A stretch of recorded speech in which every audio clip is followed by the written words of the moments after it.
Hi friends, welcome back to ಜಾನೋಜೀಸ್ kitchen. ನಿಮ್ಗೆ ಏನಾದರೂ ನಮ್ಮ ಚಾನಲ್ ಇಷ್ಟ ಆದರೆ ಲೈಕ್ ಆ್ಯಂಡ್ ಸಬ್ಸ್ಕ್ರೈಬ್ ಮಾಡಿ. ಫೇಸ್ಬುಕ್ಕಲ್ಲಿ ನೋಡ್ತಾ ಇದ್ದರೆ ಫಾಲೋ ಮಾಡಿ. ಬನ್ನಿ ಫ್ರೆಂಡ್ಸ್, ನಾವು ಇವತ್ತೊಂದು ಪಾಪಡ್ ಚಾಟ್ ಮಾಡೋಣ. ಹೇಗೆ ಮಾಡೋದು ಅಂತ ನೋಡುವ. ಮೊದಲಿಗೆ ಪಾಪಡ್ ಮನೇಲಿರೋದು ಅಂಥದ್ದೇ ಪಾಪಡ್ನ ಎಣ್ಣೆಲ್ಲ ಹಾಕಿ ಕಡ್ಕೊಳ್ಳಿ. ಒಂದೆರಡು ಪಾಪಡ್ ಬೇಕಾಗುತ್ತೆ ಇದಕ್ಕೆ.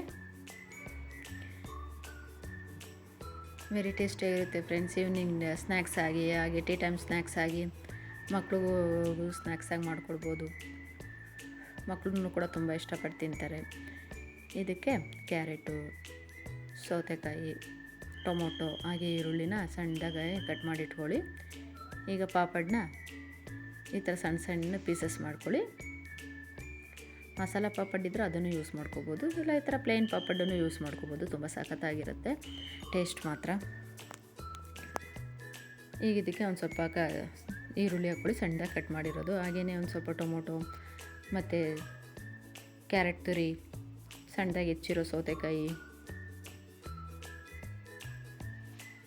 ಹಾಗೆಯೇ ಒಂದು ಸ್ವಲ್ಪ ಸ್ವೀಟ್ ಚಟ್ನಿ ಹಾಗೆ ಖಾರ ಚಟ್ನಿನೂ ಯೂಸ್ ಮಾಡ್ಕೊಳ್ಳಿ. ಖಾರ ಚಟ್ನಿಗೆ ಉಪ್ಪು ಮತ್ತು ನಿಂಬೆ ರಸ ಎಲ್ಲ ಹಾಕಿರೋದ್ರಿಂದ ಉಪ್ಪೆಲ್ಲ ನೋಡ್ಕೊಂಡು ಹಾಕ್ಕೊಳ್ಳಿ. ಖಾರ ಚಟ್ನಿನೂ ಹಾಕ್ಕೊಂಡು ನೀಟಾಗಿ ಮಿಕ್ಸ್ ಮಾಡಿ. ಮತ್ತು ಇದನ್ನು ಹಾಗೆಯೇ ಒಂದು ಸ್ವಲ್ಪ ಸೇವನ್ನೂ ಹಾಕ್ಕೊಳ್ಳಿ. ಸೇವು ಸ್ವಲ್ಪ ಜಾಸ್ತಿನೇ ಹಾಕ್ಕೊಳ್ಳಿ, ಟೇಸ್ಟ್ ಮಸ್ತಾಗಿರುತ್ತೆ. ಮತ್ತು ಮೇಲೆ ಇನ್ನೊಂದು ಪಾಪಡ್ ತೊಗೊಂಡು ಮೇಲೆ ಇನ್ನೊಂದು ಕ್ರಷ್ ಮಾಡಿ ಹಾಕ್ಕೊಳ್ಳಿ ಪಾಪಡ್. ಈಗ ನೀಟಾಗಿ ಮಿಕ್ಸ್ ಮಾಡಿ. ಮತ್ತು ಇದು ಮಾಡ್ತಿದ್ದಾಗೇ ತಿಂದರೆ ಸಖತ್ತಾಗಿರುತ್ತೆ ಫ್ರೆಂಡ್ಸ್. ಇದು ಸ್ವಲ್ಪ ಹೊತ್ತಿಟ್ಟರೆ ಮೆತ್ತಗಾಗ್ಬಿಡುತ್ತೆ. ಮಾಡ್ತಿದ್ದಾಗೇ ಸರ್ವ್ ಮಾಡಿಬಿಡಿ, ಇಲ್ಲಾಂದ್ರೆ ಮೆತ್ತಗಾಗಿ ಟೇಸ್ಟು ಚೆನ್ನಾಗಿರೋದಿಲ್ಲ. ಈಗ ನೀಟಾಗಿ ಮಿಕ್ಸ್ ಮಾಡಿ